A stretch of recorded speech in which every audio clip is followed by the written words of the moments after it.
Hello बच्चों, कैसे आप सभी लोग। आशा करता हूँ सभी लोग अच्छे होंगे। आप सभी को सबसे पहले अपने यूट्यूब चैनल वन मी ऑनलाइन क्लासेस में सभी का स्वागत है बच्चों। देखिए, आपको पता है कि जैसे 24 फरवरी को बोर्ड एग्जाम स्टार्ट हो गया बच्चों, तो देखिए फिजिक्स और केमिस्ट्री के जितने भी इंपॉर्टेंट टॉपिक है बच्चों, सारे इंपॉर्टेंट टॉपिक को मैं जो है डेली आपको इंपॉर्टेंट टॉपिक हर चैप्टर वाइज में कराने का प्रयास करूंगा बच्चों। आप हमारे साथ केवल चैनल को सब्सक्राइब करके जुड़ करके अपनी तैयारी को बहुत अच्छा बना सकते हैं। तो देखिए, आज जो मैं बच्चे लाया हूँ वो है क्लास 12 के एनसीईआरटी बेस्ड केमिस्ट्री का पहला चैप्टर है, जिसका नाम है बिलेट अर्थात सोल्यूशन। सोल्यूशन के जो भी इंपॉर्टेंट पॉइंट जो आपकी बोर्ड परीक्षा में छोटे छोटे डिफिनीशन और उसके बाद फार्मूला और इसका न्यूमेरिकल जो आपके बोर्ड एग्जाम में आ सकता है बच्चों, वो सारा चीज मैं कराने का प्रयास करूंगा। आप अच्छे से हमारे साथ जुड़ करके डेली आप अच्छे से जो है अपनी तैयारी को अच्छा बना सकते हैं। तो आइए देर न करते हुए आइए मैं चलता हूँ टॉपिक की तरफ। देखिए, आज जो टॉपिक लाया हूँ बच्चों, वो टॉपिक है मोलरता, या इसको ग्राम अणुकता भी कहते हैं, इनको मोलरिटी या ग्राम मोलिकुलरिटी भी कहा जाता है बच्चों। तो आइए इसको अच्छे से समझते हैं होता क्या है। परिभाषा को गौर से देखें और फार्मूला को गौर से देखें, क्योंकि डिफिनीशन और फार्मूला ही आपके लिए इंपॉर्टेंट है। मैं केवल आपका एक तरीके से रिवीजन करा रहा हूँ, आप अच्छे से केवल रिवीजन के तौर पे अच्छे से इसको पढ़े बच्चों, ठीक है। आइए लेट न करते हुए मैं बताता हूँ। देखिए, बात करते हैं मोलरता की बच्चों। तो मोलरता होता क्या है, किसी निश्चित कह रहा है, देखिए कह रहा है किसी निश्चित, यहाँ देखिएगा, किसी निश्चित ताप पर प्रति लीटर आयतन में घुले हुए बीला पदार्थ ना, बीला पदार्थ के मोलों की संख्या को उस ताप पर विलयन की क्या कहते हैं बच्चों, मोलरता कहते हैं। और मोलरता को कैपिटल एम से भी प्रदर्शित किया जाता है, ठीक है बच्चों। आइए देखिए परिभाषा, मोलरता बराबर याद रखिएगा, ये मेन इसका जो है परिभाषा है, मतलब मेन फार्मूला है। मोलरता बराबर होता है विलय के मोलों की संख्या बटे विलयन का आयतन किसमें होना चाहिए बच्चों, विलयन का आयतन किसमें, लीटर। तो देखो, विलय के मोलों की संख्या को एन से और विलयन का आयतन लीटर में होगा, तो इसको क्या होगा, भी से प्रदर्शित करेंगे। अब देखिएगा मोलों की संख्या कैसे निकालते हैं बच्चों, ध्यान से एक बार देख लीजिए। विलय पदार्थ के मोलों की संख्या निकालना हो, एन बराबर होता है विलय पदार्थ का भार, या यहाँ भार के स्थान पे आप द्रव्यमान भी रख सकते हैं बच्चों, कोई गलती नहीं है। चाहे आप द्रव्यमान लिखें चाहे भार लिखें, किसमें होना चाहिए, ग्राम में होना चाहिए। अब विलय का अणुभार जो होगा वो ग्राम प्रति मोल में होगा बच्चों। यही ग्राम से ग्राम कट जाएगा तो केवल मोल बचेगा। तो इसका जो फार्मूला होगा एन बराबर भार बट्टे अणुभार, भार बट्टे अणुभार होगा बच्चों। यदि मान लें कि यदि विलयन का आयतन जो है V बराबर सेंटीमीटर क्यूब में होगा, तो बच्चों आपको पता होगा ये चीज कि देखिएगा 1 लीटर, याद रखिएगा 1 लीटर बराबर होता है, या 1 लीटर हम भी कर सकते हैं। 1 लीटर आयतन V बराबर कितना होता है, 1000 सेंटीमीटर क्यूब होगा बच्चों। यदि सेंटीमीटर क्यूब हम क्या करें, यदि 1 लीटर के वैल्यू आयतन निकालना पड़े तो इसका आयतन देखिए यदि लीटर में निकालना पड़ेगा तो कितना हो जाएगा, ये आ जाएगा इसके बटे में, अर्थात देखा जाए बच्चों तो हो जाएगा 1 सेंटीमीटर क्यूब बराबर हो जाएगा 1/1000 हो जाएगा। 1 बटे कितना हो जाएगा, 1000, और यहाँ भी होगा, यदि आप देखें तो यहाँ भी क्या हो जाएगा, लीटर। तो इस तरीके से हम क्या कर सकते हैं, बदल सकते हैं। तो उसी तरीके से बदला देगा, ठीक है। तो देखिए तो कितना होगा, भी बराबर कितना होगा, सेंटीमीटर क्यूब में। तो देखिए मेन फार्मूला जो होगा बच्चों वो होता है मोलरता बराबर, मोलरता एम बराबर होता है क्या होगा, मोलों की संख्या, विलय की मोलों की संख्या बट्टे विलयन का आयतन लीटर में। तो मोलों की संख्या जो होता है भार बट्टे अणुभार, और विलयन का आयतन देखिएगा आपको परीक्षा में हमेशा एमएल में देगा बच्चों, लेकिन आपको निकालना किसमें पड़ेगा, लीटर में निकालना पड़ेगा। तो मैं पहले से फार्मूला में बदल दे रहा हूँ ताकि आपको कोई दिक्कत ना हो बच्चों। तो देखिए यहाँ V/1000 हो जाएगा, क्योंकि हमेशा एमएल में देगा और हमने फार्मूला मेन किस में दिया है, लीटर में। तो एमएल में देगा, लीटर में निकालने के लिए हम क्या करेंगे, उसको बदल लेंगे बच्चों, ठीक है। तो यहाँ याद रखिए बच्चों। अब यहाँ पे देखिए फार्मूला W बटे कितना होगा, M, तो W बटे M हो जाएगा, और ये 1000 चला जाएगा ऊपर, और भी इस बगल में हो जाएगा। तो देखो W इंटू 1000 बटे M इंटू भी होता है। इसका मात्रक मोलरता का जो मात्रक होगा वो मोल प्रति क्या होगा बच्चों, लीटर में। हमें लगता है इतनी बात समझ में आ गई होगी आपको। अब देखिए यहाँ देख लीजिए बच्चों, देखिए जहाँ कैपिटल M क्या है, मोलरता है, इसका मात्रक मोल प्रति लीटर है बच्चों। और स्मॉल m जो है वो विलय पदार्थ का भार है, या द्रव्यमान भी कर सकते हैं, वो ग्राम में सदैव होगा, याद रखिएगा। और जो W है, स्मॉल W, ये विलय का अणुभार है, वो ग्राम प्रति किसमें होगा, मोल होगा।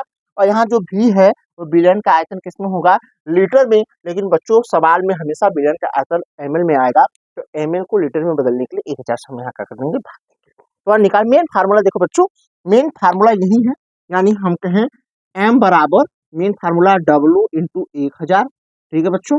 अब बटे कितना हो जाएगा, हमने कहा यहाँ m इंटू हो जाएगा भी, मेन फार्मूला यही है।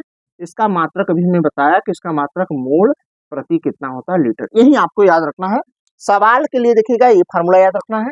डिफिनेशन आएगा परीक्षा में 1 नंबर 2 नंबर का डिफिनेशन लिखने के लिए आएगा बच्चों, तो डिफिनेशन में ये परिभाषा और ये एक छोटा सा फार्मूला आपको याद रखना पड़ेगा, ठीक है बच्चों। यदि इतनी जानकारी आपको अच्छी लगी तो आप इतना नोट करें, मैं आगे आपको बताता हूँ। मोललता की, मोललता क्या होता है, मोलरिटी क्या होती है, अब समझिए।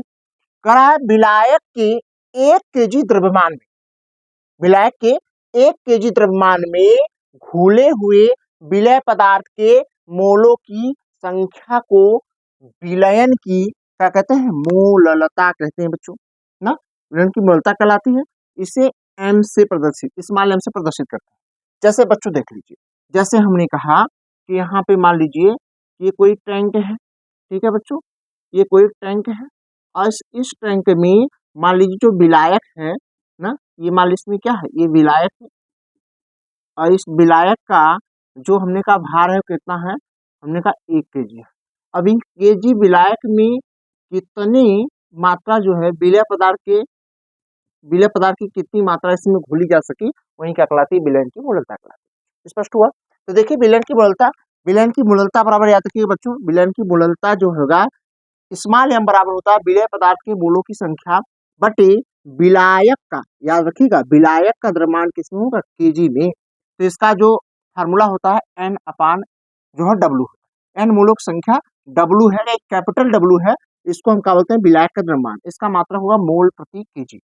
यदि हम कहें विलय पदार्थ की मोलों की संख्या, तो ये संख्या क्या होगा, n बराबर होता है भार बटे अणुभार, अणुभार को यहाँ विलय पदार्थ के अणुभार को स्मॉल m डैश से प्रदर्शित किया गया है, ठीक है बच्चों।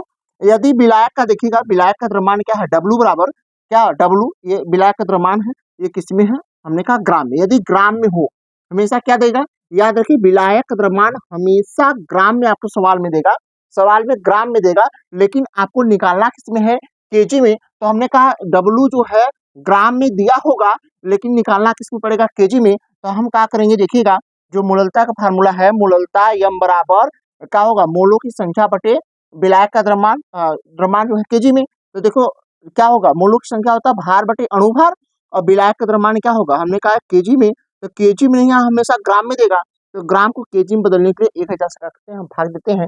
जो फार्मूला बनता है वो W देखिएगा, ये आम आ जाएगा नीचे, ये 1000 चला जाएगा ऊपर, यानी ऊपर ऐसे रखे रहिए, इसको बदलेंगे तो क्या हो जाएगा, देखिएगा W इंटू 1000, ये वाला ऊपर चला जाएगा, small m into capital W, देखिए small m into capital W आपस में मल्टीप्लाई में होगा, तो W इंटू 1000 बटे m dash into capital W, यानी इसका जो फार्मूला मेन बड़ा फार्मूला बच्चों, वो फार्मूला यही आपको याद रखना है, जो है कि स्मॉल m बराबर, जो याद रखना है, क्या याद रखना है, उनका स्मॉल m बराबर स्मॉल W इंटू 1000 बटे small m dash into capital W, ये होगा मोललता का फार्मूला।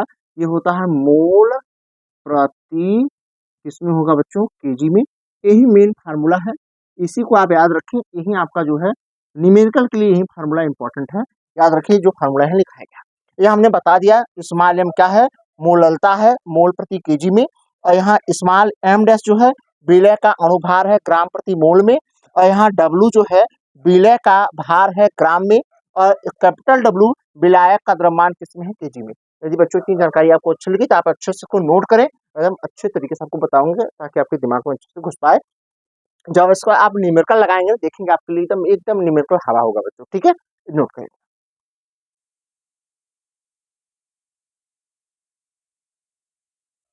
देखिए बच्चों, आइए मैं आज आगे आपको बताता हूँ। जैसे अब बताते हैं नॉर्मलता, नॉर्मलता क्या होती है, अच्छे से समझिए इसका परिभाषा।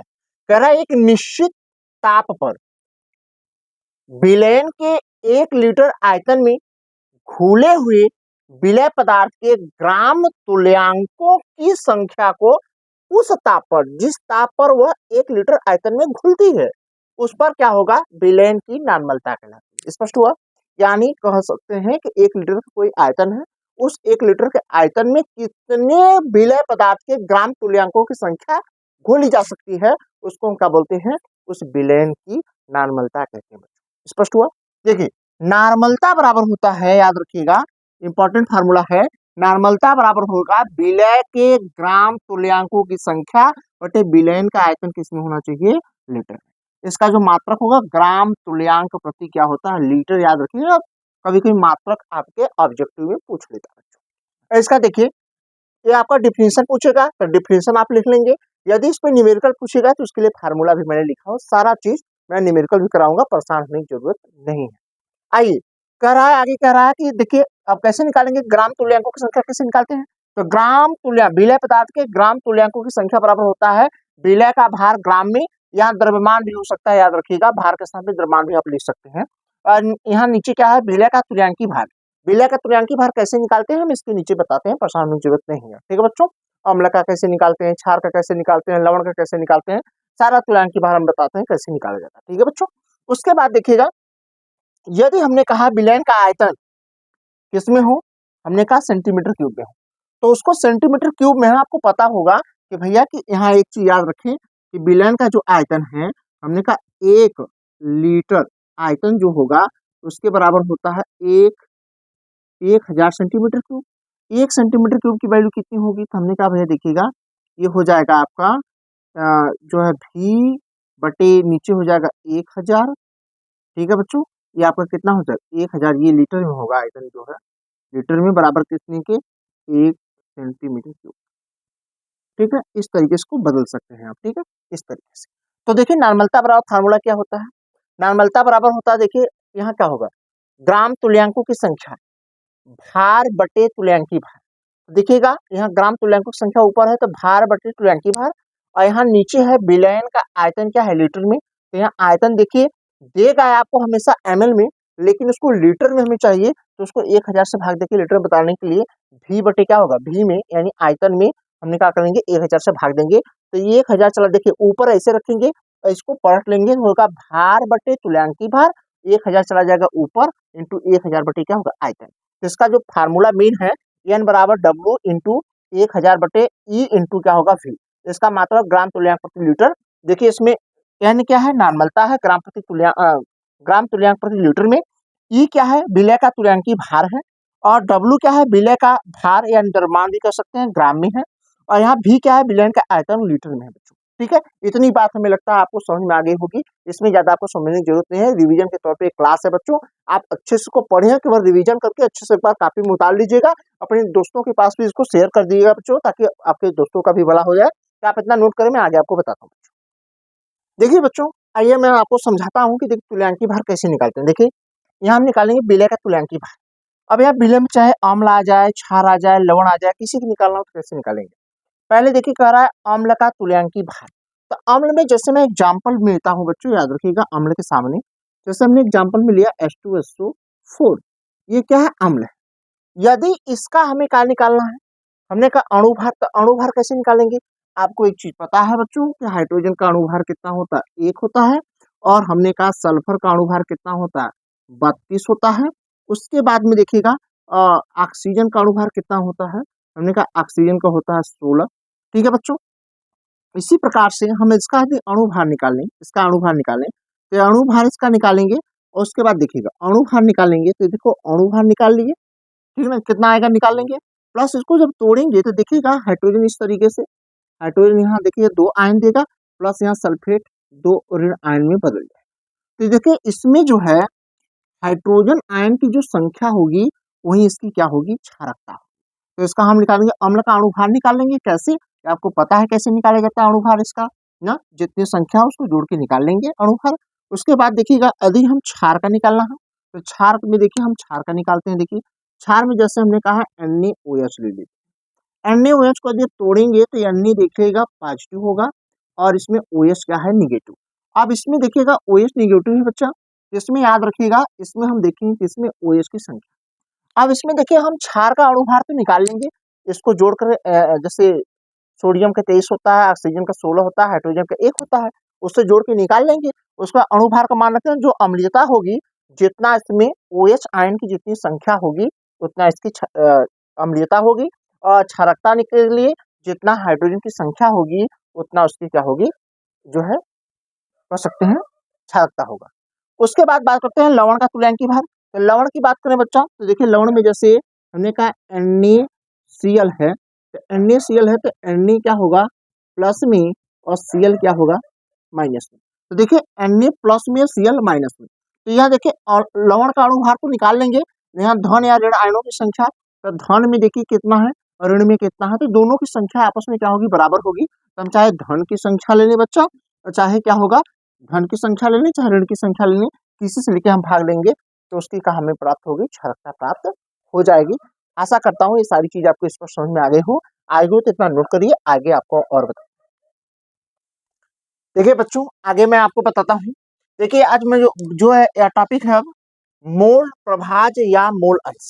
ठीक है बच्चों, अभी आपने देखा जो है कि मोलरता देखा, अब मोलरता देखा, नॉर्मलता देखा, अब उसके बाद देखिएगा मोल प्रभाज या मोल अंश किसे कहते हैं। ठीक है बच्चों, देखिएगा करा किसी विलयन में उपस्थित किसी अवयव, अवयव में वो विलय भी हो सकता है विलायक भी हो सकता है, के मोलों की संख्या और उस विलयन में उपस्थित कुल मोलों की संख्या के अनुपात को उस विलयन का मोल अंश कहते हैं। याद रखिए मोल अंश कहलाता है।